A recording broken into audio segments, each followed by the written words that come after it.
welcome back to my channel. First off, I just want to say a huge thank you to everybody who watched my first video. I had an overwhelming response, which was really nice, and I really appreciate the fact that you've all come back to watch the second video as well. So thank you so much to everyone for that.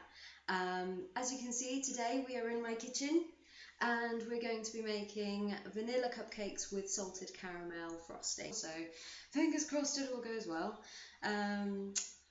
It's not necessarily going to be a tutorial, but if you want to go ahead and do some at home, then I'm going to put in the recipe in the description below, so just go and check that out. Okay, so we are going to start off, I've got to get my recipe out, hang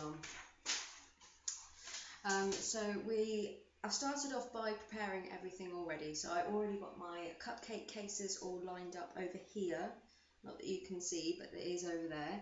I've already got my oven heated. I've heated it to 180 degrees. Now, I think everybody knows their ovens better than I do, to be honest. I know my oven's so temperamental, so I just kind of go with what I've got.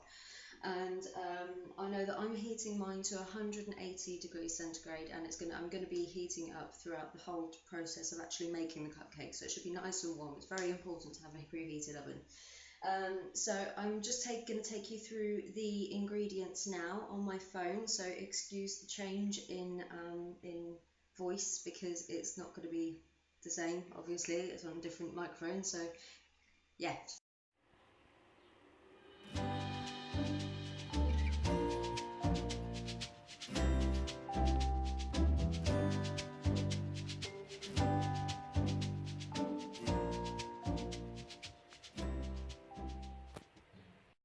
So we're melting the butter now.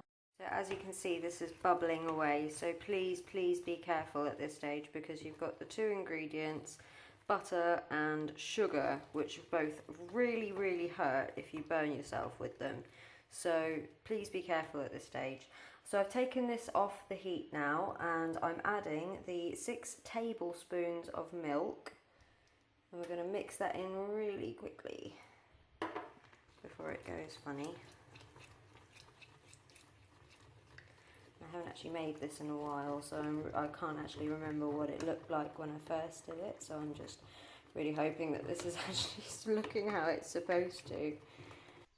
So I'm keeping my fingers and toes crossed for that caramel, as it's been quite some time since the last time I made it, and it's not looking how I remember it looked.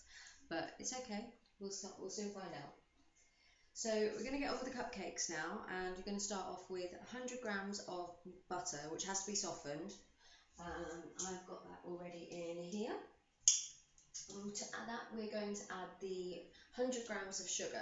Now, as we're doing vanilla cupcakes, like normally people would like to use fresh vanilla or vanilla essence, which is fine, in which case use your full 100 grams of sugar.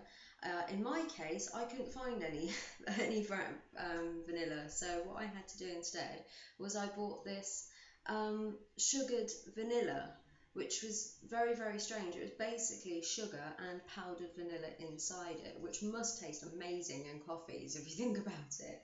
But so I've got 75 grams of that, and I've added a further 25 grams of just normal sugar, and that's what we have. I think that's it. Yeah, in here. So I'm going to chuck that in and mix it up. Oh, lovely soft butter. In Spain, you can't really leave butter out. You kind of have to put it in the fridge, otherwise it turns into this mess of goo. And if you leave it out, oh, hello. So if you leave it in the fridge, it's impossible to bake with. So I kind of had to just take it out first thing this morning and hope for the best that it wasn't going to melt too much or be too thick or anything. So right, so we've mixed that in. Basically you want to get like a nice creamy consistency in there. Once you've done that, you want to put in 100 grams of self-raising flour, which I have here. I'm going to pop that in there and mix that in as well. I would recommend to do this by hand. I know a lot of people like their gadgets nowadays, and they like to just chuck it all in the same bowl and just leave it to do its own thing, but it's not the way to do it. As far as I'm concerned, I learnt by my grandmother teaching me how to bake, and everything was done by hand and everything came out perfect. So just saying, hashtag just saying. If you do want to use your fancy things, then that's fine. I'm just gonna sit here and judge you. I'm not gonna judge you, it's alright. No, in all fairness, I like the mixers, like, you know, the mixers they use for Great British Bake Off, things like that. I think they're amazing, but mostly for things like eggs and butter, things that you haven't really got a lot of time to sit there and stir up for hours on end and things like that. But there's something about doing baking by hand that just reminds me of my grandmother, and just reminds me, like, you know, not to rely on the electronics too much, even though I'm using an electric oven, but that's irrelevant. So here we've got 2 eggs which I've beaten already, and they're going in there now, eventually. Okay. Ooh, gloopy. I can smell the vanilla, it's incredible. If you can find this stuff, then use it, because it's amazing. I'm quite glad I found it now, actually, because I'm definitely going to be using it for my coffees, like vanilla caramel latte stuff. Yeah, I'm going to do that. Tune in next week for that.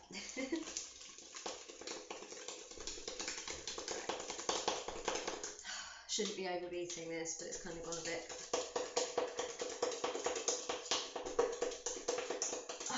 There we go. And there. So we've now got this like consistency, which my grandmother used to call a dropping consistency. I don't know if you can see, but it's slowly dropping off the spoon, and that's the perfect consistency for cakes, because, you know, you don't want it too liquidy, because then it can sort of end up quite flat. You don't want it too thick, because then it's too heavy. So that is in theory the perfect consistency for cakes. Okay, so my caramel is cooled to an extent. I'm being a bit impatient here. So the next step is to add the icing sugar to the caramel. Now, I actually put the caramel into a bowl because I figured it was going to cool down a lot quicker than it would in a hot pan. Makes sense, really, doesn't it? So the caramel tastes amazing. I'm not going to lie, it is amazing. I'm really impressed with that. And it's thickened up a little bit as well, which is fantastic. So if yours is a little bit thin, don't worry about it. Once it cools down, it should thicken up a bit. Quick pro tip. I have no idea how long it took me to get that sentence out. I'd spend forever sieving the icing sugar. If you are impatient like me, use a pestle. Is it a pestle or is this the mortar? I think this is the pestle. So I tend to use the pestle. Once the icing sugar is in there, you just kind of shove it through and it works. Okay. Right, I'm happy with that consistency now, because as you can see, it's not completely stiff, but I don't want it to be too stiff. But it's certainly staying where it is, so that I will be able to leave like quite a nice little design on the cupcakes. Okay, so I was going to pipe the icing onto the cupcakes, and it was all going fine until my fancy Thala bag split down the side, so it's gone everywhere. So I'm now going to have to go to plan B and just spoon it on and hope for the best. I think this is what most people do anyway, because I don't think anybody's actually got the patience to stand there and ice a load of cupcakes unless you're doing it for a special event or something, which this isn't. I'm just making some nice cupcakes. They're not going to look that great now, but that's okay. And to conclude today's video, thank you very much for watching. I'm about to just sit and eat all of these cupcakes.